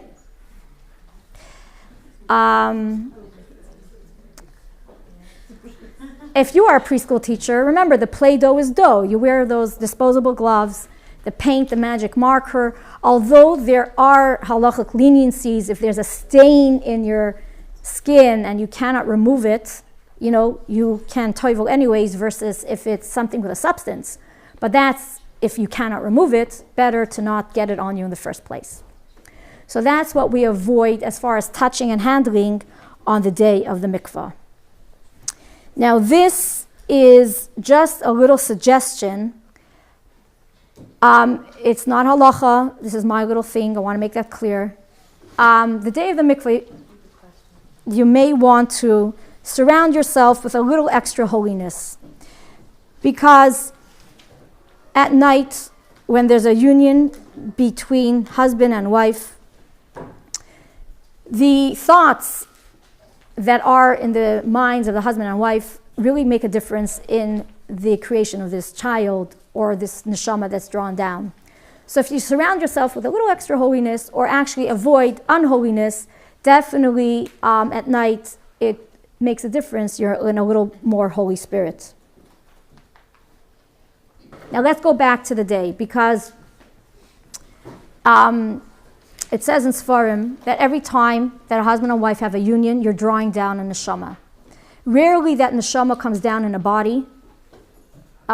People have a certain amount of children, but that's very minimal compared to the amount of neshamas that we're drawing down. I just want to share with you something beautiful. The Shalal Kaddish writes, it brings down, I think from the Zohar, that why is a ger, a convert, called Ben Avram and Bas Sarah? We say because just like Avram and Sarah were the first in their lineage, so too of Jewish people, so too the convert is the first in their lineage of the dynasty in their Jewish family, in their family of Jews. But he writes that all the years that Avram and Sarah were childless, they were conceiving the neshamas of all the future gerim and all the future converts. And when a ger comes out of the mikvah, he actually gets a neshama that Avram and Sarah conceived years and years ago, and that's why they literally are Ben and Bas Sarah. And he continue, and later on that page, the Shalal Kaddish writes that there's a pasuk that says, "Hakatan yeh le'elef," a small yid will turn into 1,000. V'hamitzar, and the small one will goy otzum, will turn into an awesome nation. How could one yid turn into 1,000? Because all the time that husband and wife have a union, we are drawing down neshamas. Mashiach will come, those neshamas will actually be born into bodies by Tchias HaMeisim, and will actually have many children. And like Yeshayahu, there's another medrash, I'm combining it with a medrash from Yeshayahu. Yeshayahu sees that Yerushalayim was desolate, and then he sees a vision how Yerushalayim is full of Yidden, going back and forth, back and forth. And Yeshayahu says, Mi yodat lias eila, wow, where did we give birth to so many Jewish people? This is the rebirth of the Jewish nation.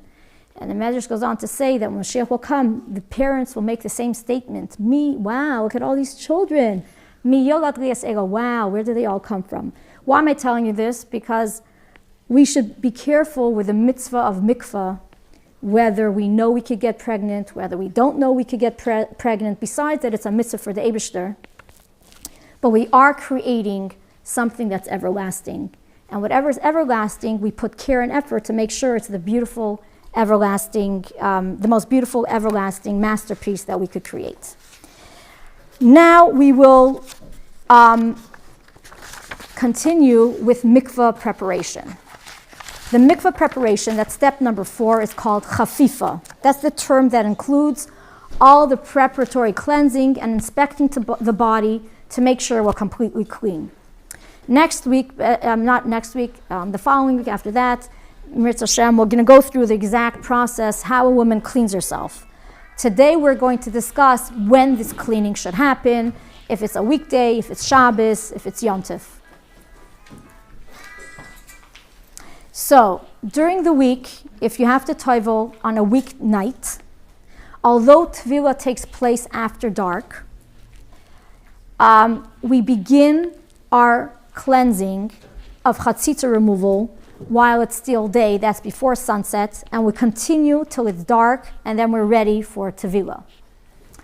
Now, if it's not possible or practical for you to begin your mikveh preparation right before sunset and continue into dark, So some chatzitza removal, something of a chatzitza removal should be done during the day. For example, you could remove your makeup or nail polish. You could cut your nails. So like this, you've begun your preparation during the day. And then if you've done that, then at night, when you go to the mikvah, or when you do your preparations, you could continue as long as it takes you to do the preparations. So if it says in halacha, we begin our preparations before sunset and we continue into nightfall, how many minutes is that? About 40 minutes, from before sunset to 45 minutes. That means your entire chafifa should take about 45 minutes. That includes everything: cutting and filing your nails, brushing and flossing your teeth, removing your makeup and whatever is removable, taking a good bath, combing your hair, inspecting, roughly 45 minutes. Now some people do everything quicker. Takes you a little bit less, you're a quick person. As long as you paid attention to the details, it takes you a little less. Some people, they're more methodical and takes them a little longer. So if it doesn't take you 40 minutes, 45 minutes, it'll take you double the amount of time, an hour and a half. We're all here cleaning, we're all sitting in this room quite clean. But maybe it was a hard time with a nail polish, with some makeup, something, you got stuck on something, an hour and a half. But if it takes you 3 hours to do mikveh preparation, it's not chafifa.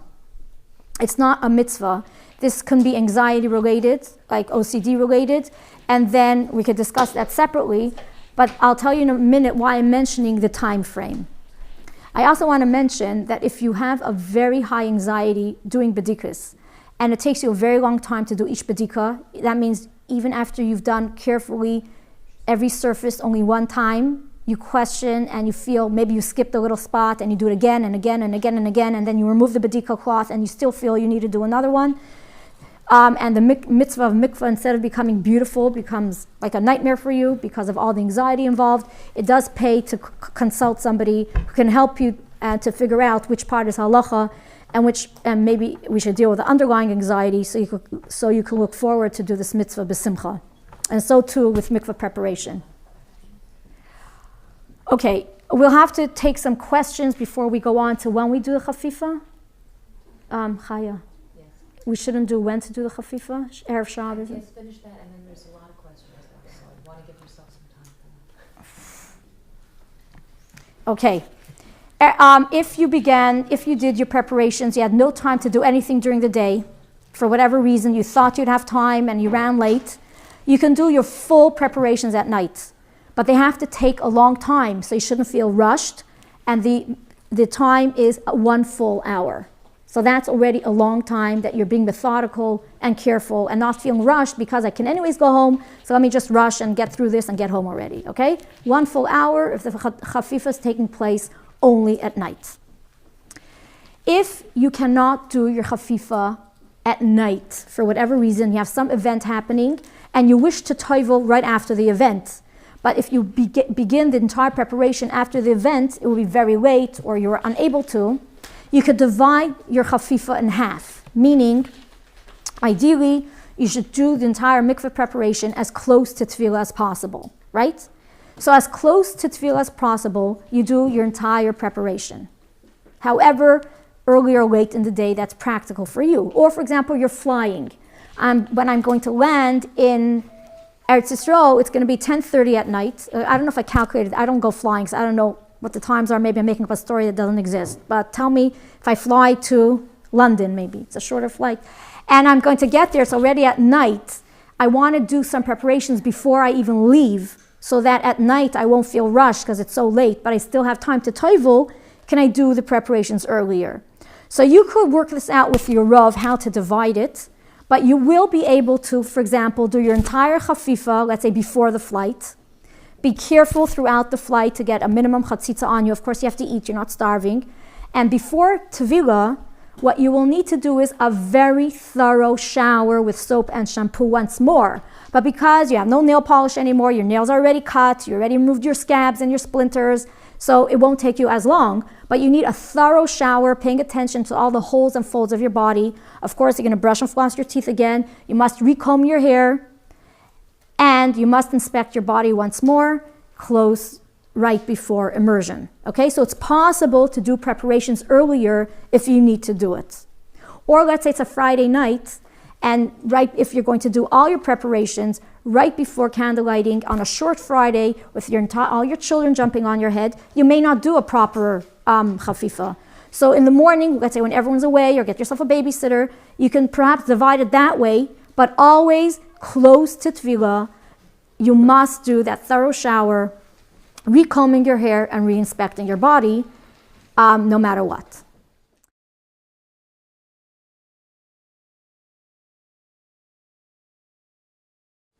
Now, let's say I did my preparations at home because my mikvah is a very busy mikvah and I feel more relaxed doing it at home, even though there are, of course, advantages of doing it at the mikvah building. It's not possible in all communities. It depends how busy it is. Or I have to travel to the mikvah an hour away. I'd rather do my preparations at home rather than having the shlucha in the next town wait an extra hour till I'm finished with my preparations. So if you did your chafifa at home and went straight to the mikvah without doing anything else in between, didn't get involved in any other activity, so when you get to the mikvah, of course, the custom is that we take a shower. It doesn't have to be a thorough shower with soap and shampoo in it because you're really clean. You just came from home, but you do take another shower. We do recomb our hair again to make sure it doesn't have any knots, and make sure, and then the inspection is a must. You must inspect your body once more to make sure there's no chatzitza. So that's preparation on a weekday. If you're going to the mikveh Friday night, which I really wanted to talk more about, but we are very short on time, holy neshamas are drawn down Friday night. Yes, there may be inconveniences. We can't have any makeup, maybe some other inconveniences. So for Friday night, we do all our preparations as close to lichbenchen as we can, but leave yourself a little extra time for last minute emergencies, just to make you laugh. Maybe I shouldn't say, but I remember once in my entire lifetime, after my preparations, I put on a brand new shell and all the fluff, from head to toe, I had this black fluff all over my body last minute, so close to lichbenchen, with one bathroom in the house, and everybody has on a line for a shower, and everyone's wondering why mommy's taking so long. It wasn't so fun. It wasn't so funny. I went back to the store and I told the lady, please don't sell this without telling women to wash it first. And so too, I want to tell you something. There are certain tichlach, certain kerchiefs with those glittery, silvery threads that shed into your hair. That's a big problem. The mikveh attendants are saying nowadays they have to pick out these little silver threads from the women before tefillah. We'll get to that more in the next session. So as close as you can to lichbenchen, but don't feel rushed. Leave yourself the right amount of time that you can do it properly and methodically. You check yourself properly. You light the Shabbos candles. You go to the mikveh. What do you do when you get to the mikveh? If you use the bathroom in between, you have to make sure to wash those areas with water. Make sure there's no tissue paper residue left anywhere. And we do not take a shower on Friday night in the mikveh. We make sure that our hair, we put it up under the sheitel very smoothly, very neatly, not with rubber bands that have those little metal piece in the middle that could get stuck in your hair, because if you take that rubber band and it gets stuck in your hair, you won't be able to tovel because you're not able to pull a hair out of your head on Shabbos. And you just make sure you smooth your hair out, either with your finger, or sometimes a soft brush if your mikveh provides, just smooth out your hair. And what is a must, a halachic requirement, is to check your body again, make sure that it's totally chatzitza free. That's for Friday night. If you have a situation where you want to drive to the mikveh one way, how to go about candle lighting, you ask your rabbi, ask your rav how to go about that. Let me tell you another thing. There's a halacha v'nishmartem ma'od l'nafshi seichem. I think it's a mitzvah actually. You have to take care of your body, which means safety. So Friday night, if you're walking in the mikveh, to the mikveh, please remember you must be safe. That means if you need a walking partner, okay, safety is more important than privacy. Or if you need a reflector vest, because when you walk back on the dark winding streets, the cars go very quickly, so you need a reflector vest. This is taking care of your safety, is halacha. The reason I'm telling you this is just to tell you the story. Maybe you'll remember the story. Also, if you visit, I'm telling you the story in a minute. If you visit a town that you don't know, you're not familiar with, and you have to walk to the mikveh and you don't even know the roads or where you're going. Also, safety is an issue. You may want to call the mikveh attendant. Is somebody else walking? Can I walk with somebody else? Because stories have happened, and I'll tell you one story that I was told to repeat, so it will press on you the importance of safety on Friday night walking to the mikveh. There was a couple that they were going through an IVF treatment. They had to have a transfer in a certain town, and it came out Friday night was her mikveh night. And she went to the mikveh. She walked to the mikveh. The husband went to shul. She was new to that town. She never got to the mikveh. And it took hours and hours to find her. Where was she found? She was found in a hospital because it was freezing cold. She got lost and looks like she fainted from the cold. She had no identity on her. You don't walk around with a purse or your license. It's Shabbos. You put a label on your coat. I don't know, like a clothing label. And the police were looking all over till they were alerted to the fact there's a woman she was like totally confused, disoriented in some hospital someplace, okay? Now that's going to make you remember that to go to mikvah on Friday night, safety comes first. Okay, that's for Friday night. Now, your final badika on Friday should really be done close to, before lichbenchen, after plaga mincha, but if you're afraid you're going to forget, or some rabbanim even prefer, just do it before your chafifa to remember to do that final badika on the seventh day. It cannot be forgotten. So if you can ask your Rav when it's better for you to do that badika, the last final badika on Erev Shabbos, either before your chafifa or closer to sunset, which is between plag and candle lighting. If you have to go to the mikveh on a yontif, let's first do Mitzvah Shabbos. So because we cannot do any preparations on Shabbos day, we do a chafifa, we do our preparations Erev Shabbos on Friday and once more on Mitzvah Shabbos.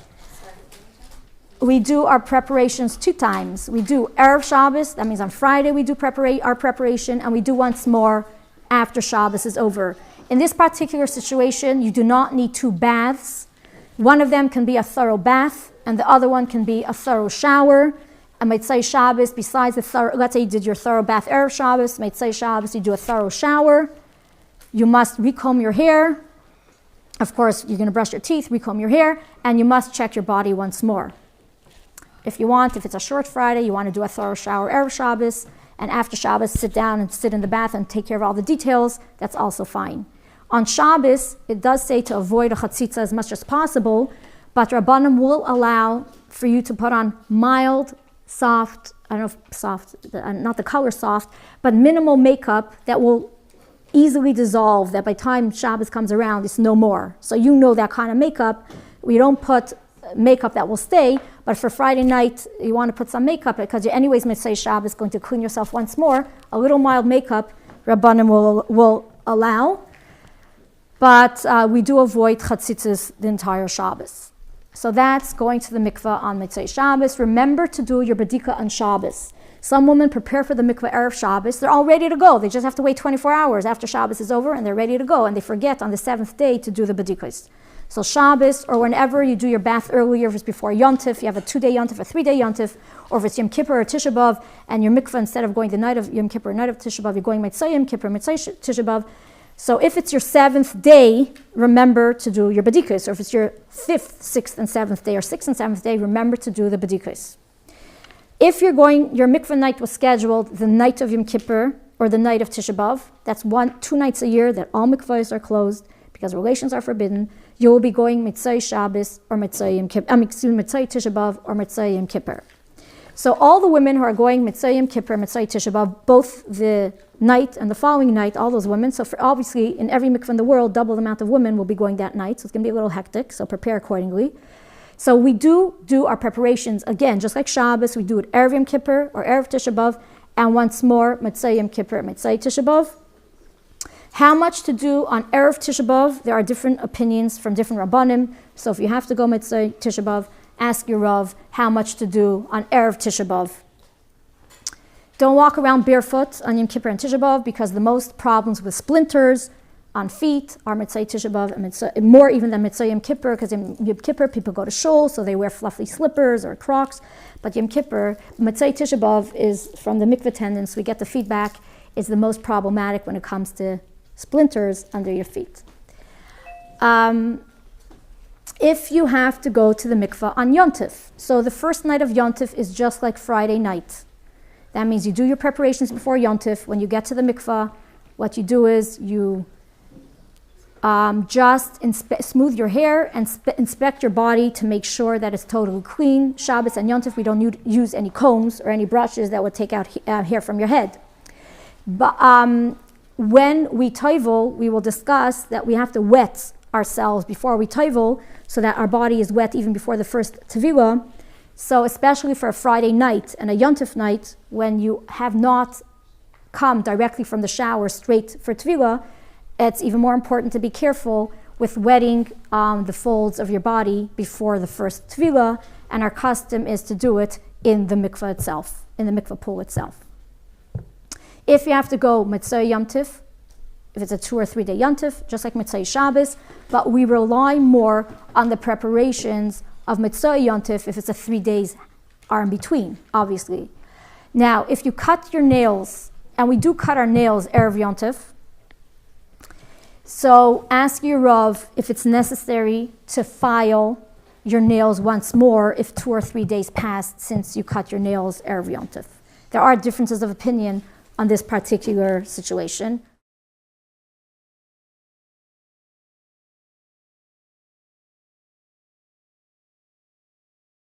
With refiling your nails, if it's a must or not.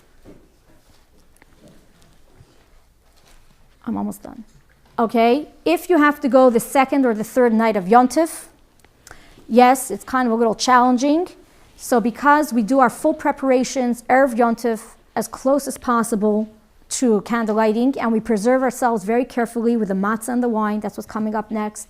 The matzah under your nails, the matzah between your teeth, just go minimum on it. We are very careful with chatzitza, but when right before tevilah, that means after dark, before it's time to toivel, we have to inspect our body once more to make sure it's totally chatzitza free. Now, before that inspection, obviously you did eat, so you need to wash your mouth and wash your teeth the way it's halachically permissible to do so in such a situation, which would be either using a Shabbos toothbrush with mouthwash or a dry toothbrush. You have to clean between your teeth, either with pre-cut dental floss, providing your gums won't bleed. If you're the type that your gums always bleed when you floss them, so here you have to ask your Rav what to do for a tefillah on a second or third night Yontif, how to go about that. And the rest of your body, there definitely are 2 different opinions.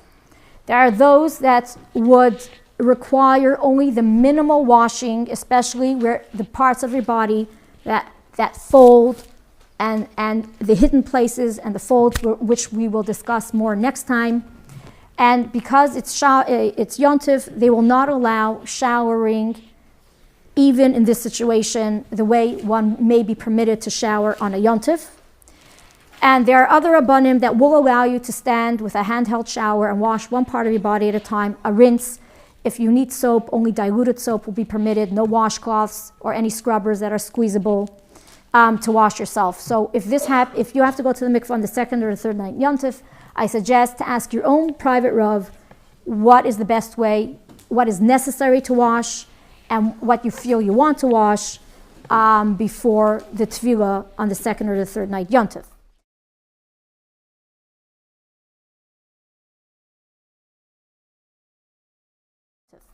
Hair is not allowed to be washed and squeezed and combed. That for sure not, so you have to make sure to put your hair up in a way that it won't get knotted for that amount of time. A must is inspecting your body. Before tevilah, you have to inspect your body from top to toe to make sure there's no chatzitza. And if the second night of Yontif or the third night of Yontif equals also a Friday night, we have the additional factor that we cannot use hot water to wash ourselves, water from the tap. So ask your Rav what to do. Most mikvahs will provide warm water that was heated before Shabbos to do that minimal or more rinsing necessary before tevilah when your bath and shower is 48 or 72, 24 or 48 or even 72 hours later from after the original bath, shower, chafifa. And that is, I think, every situation of when to do the chafifa. If I skipped something out, anybody in the audience is welcome to add all the comments. Okay, for the Hefsek Taharah, would it be sufficient to wet the bedika cloth and just keep doing bedikas to clean the area until a clean bedika comes out? Yes, as long as you have a clean bedika before sunset, you have a successful Hefsek Taharah.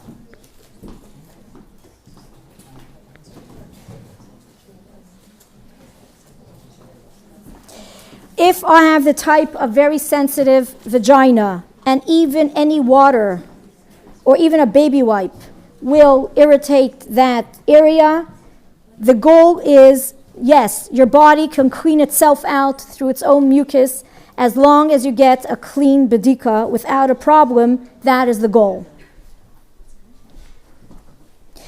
The online calendar is calculating your days when you expect your period. You should transfer that information on your own calendar in case the internet goes down. Yes? Or in case you travel. Can you use clean toilet paper for bedika if you have nothing else to use? I would assume that you have a pair of white underwear if you're home, or your husband's white undershirt. And if you're out and about, any store will sell a white, if you're at Kmart, a Target, a Walmart, there's white undershirt, baby undershirts, handkerchiefs. There's a lot of white, clean material that you could get from anywhere. But if you're you don't know what to do whatever you have available and ask the Rav after if it was good enough for this situation. The problem with making a bedika cloth that covers your finger totally, like a glove, I would assume it is because how could you check the inside of it? Okay, so the cloth is flat, so you could check both sides.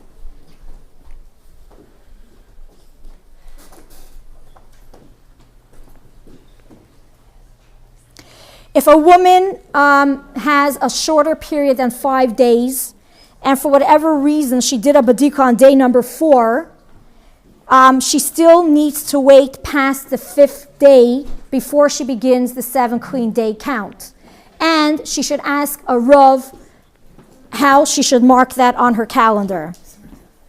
Answering the questions from the audience members because we don't have the email. So, do me a favor. Let her look through them so I shouldn't have to waste time, which are redundant, okay? And she's giving me the files.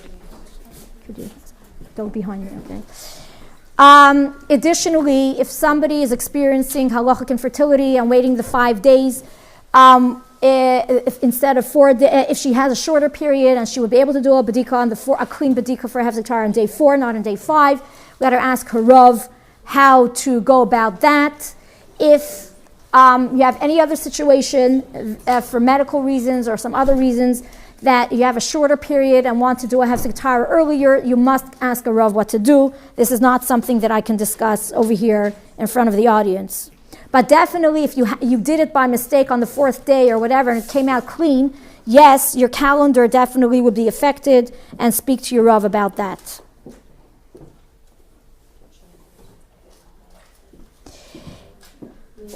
The bedika cloth should cover not only the tip of the finger, it should cover the sides of the finger down to the bottom. If you cannot get it to the last few millimeters, it's fine, because the idea is that wherever your finger is touching, it's the bedika cloth that's touching your vaginal wall, not your finger, but we have the entire finger covered with a bedika cloth.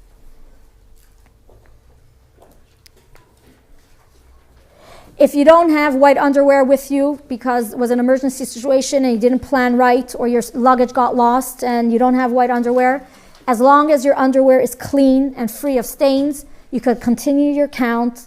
And so too with the linen, as long as it's clean and free of stains, you can continue with your count until you get to the store as soon as you can and buy yourself your white underwear and white sheet.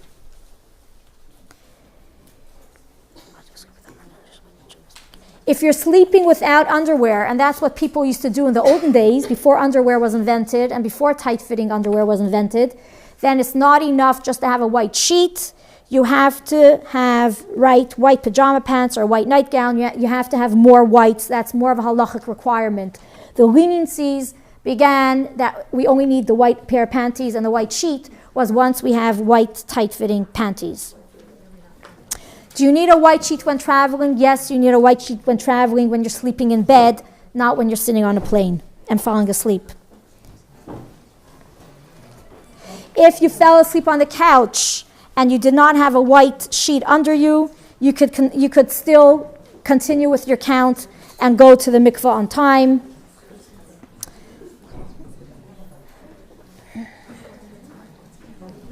After a baby, when to do a Hefsek Taharah after you give birth.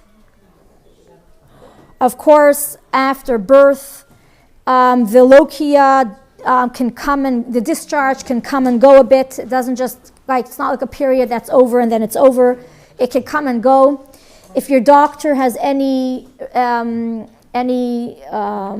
doctor or midwife has any suggestion or recommendation medically when intercourse would be okay, you could find out from him. You could ask your Rav if he has any recommendation or not. Some Rabbanim do not like when you start too early because the starting, and then if your count gets disrupted, the starting and the stopping and the starting and the stopping may just be more complicated. However, you should ask your Rav after birth or after miscarriage if you're allowed to do a Hefsek Taharah on a Friday. That will make you end up going to the mikveh Friday night or in a Yom Tov. Usually that's not to be done. If it happened to happen, ask your Rav what to do. I will continue with the online questions soon, and now we will do the ones that are here. If you have a chatzitza when you're in the mikveh on Yom Tov or Shabbos, we will discuss that in Mirz Hashem next week. About the bathing, anything that's about chafifa or the actual mikveh preparation, all those questions, Mirz Hashem will be dealing in the next class, which will be in 2 weeks, Be'ezras Hashem, from today. When you do a badika, how far inside you have to reach? You have to reach as far as your finger will take you. Do you have to touch the cervix? For many women, the cervix is a very sensitive spot, and touching it may create a bleeding situation. So you should go as deeply and as comfortably as you can. And some women have to be careful not to poke on their cervix because that would interfere with their count. If you're confused by this, we could discuss this privately. After dark on the 7th day, okay, so normally we wear white underwear until Yutoivel. If you feel you have a staining problem and the extra few minutes or hours of white, once it's dark, would cause you problems, I know halachically, once it's dark, I don't think white underwear is halachically an obligation, although we do it. Maybe Rabbi Chaikin, who's listening, can tell us about that. We'll have it soon. That if a woman feels that it's already dark, but she's going to the mikveh maybe a few hours later, can she already change into colored underwear? It is allowed, if you're in such a situation, that Friday night, if you want to take 2 pairs of underwear to the mikveh, that means you're wearing white, and after you toivel, you could switch the white and the dark, or the colored. That's halachically permissible. It's not called carrying. That's Rabbi Chaikin's psak.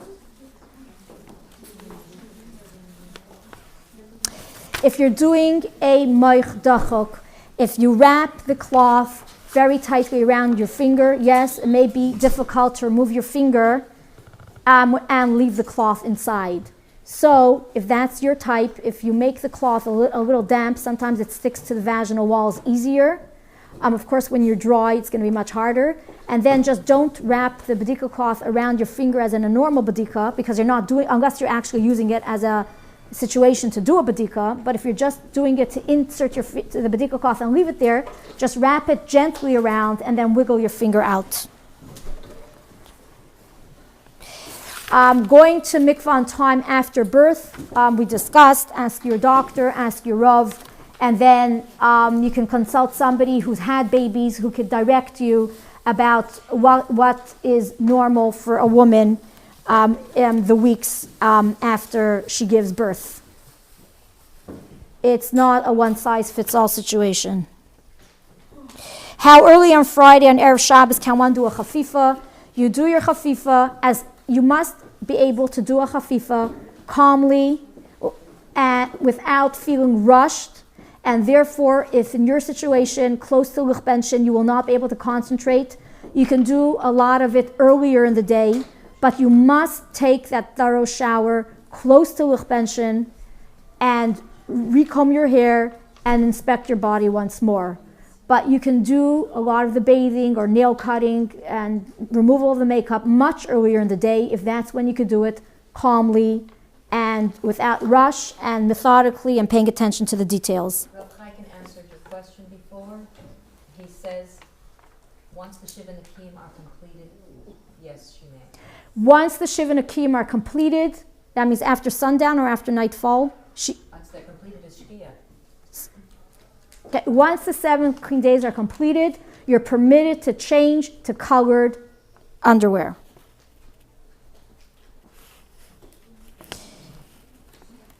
Is that for the or? He said it's fine. Okay, ask your Rav, yes. If you have a very tight and dry vagina, and it's hard for you to put your finger all the way in. I guess we're not talking about newlyweds because newlyweds may have a bit more difficulty, so they should just do the badika as deeply, as comfortably as possible until they're wider. But once you're past that stage, I think you should consult a woman who's done badikas to give you some suggestions how to do a proper badika. Okay, we'll continue with the online questions. What is the symbolism? What is the symbolism of a knife under the pillow? I guess it's to chase away the evil spirits. What? I think it's a Kabbalah. It says in Kabbalah. Maybe Rabbi Chaikin will post that. What is the earliest I could make the badika before sunset? After plag, it's for sure fine. Then earlier than that, do it as the latest time possible that you could do it comfortably and without a rush and properly. And if you need to repeat it closer to sunset, if you have an opportunity to get to a bathroom, you have to ask your Rav. It's very individual about how early you could do it without making the effort of doing it again closer to sunset. If it's your Hefsek Taharah, and especially if you're a woman that was told to minimize her badikas, include that information, as well as if your count was interrupted and you have to start your count again, there may be stringencies of how close to sunset you should be doing the Hefsek Taharah badika. The ones from the 7 clean days, you ask your Rav how early is l'chatchila okay for your particular situation.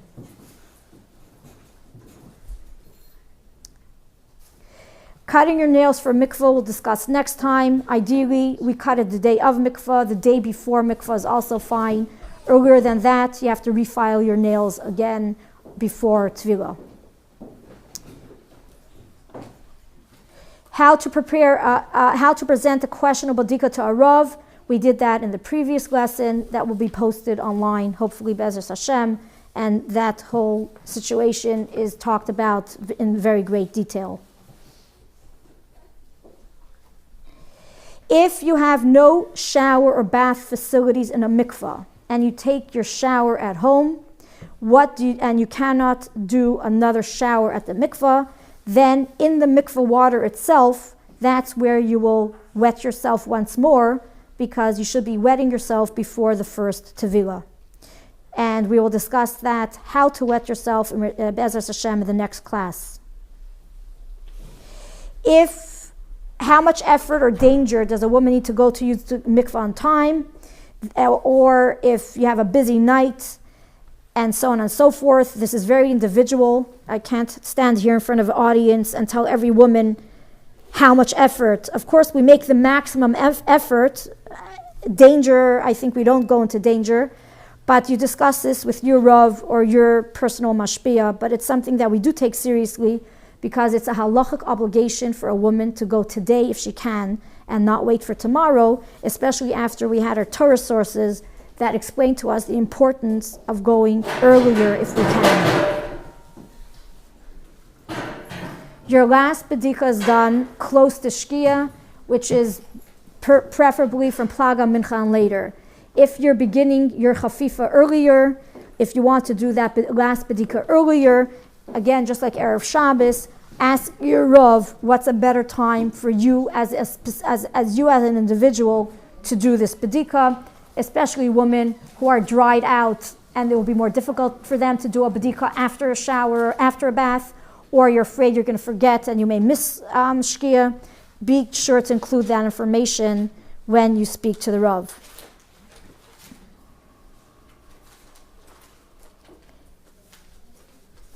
If you have a shaila to show to a Rav on Shabbos, and it's relevant to mikvah, and your city has an Erev which you normally don't hold by, which I assume is Friday night, because you can wait till Shabbos is over to show a questionable bedika after Shabbos. This question, you should ask your Rav if this situation arises, if you should, what's more important to use the Erev and get to the Rav and go to the mikvah on time Friday night, or to wait till Shabbos is over. Chicken, the custom is, the questions, if somebody does have a question, you can email them to events, to who? events@mikvah.org, and somebody will respond to those questions in a timely fashion. Thank you very much, and I wish you all the best.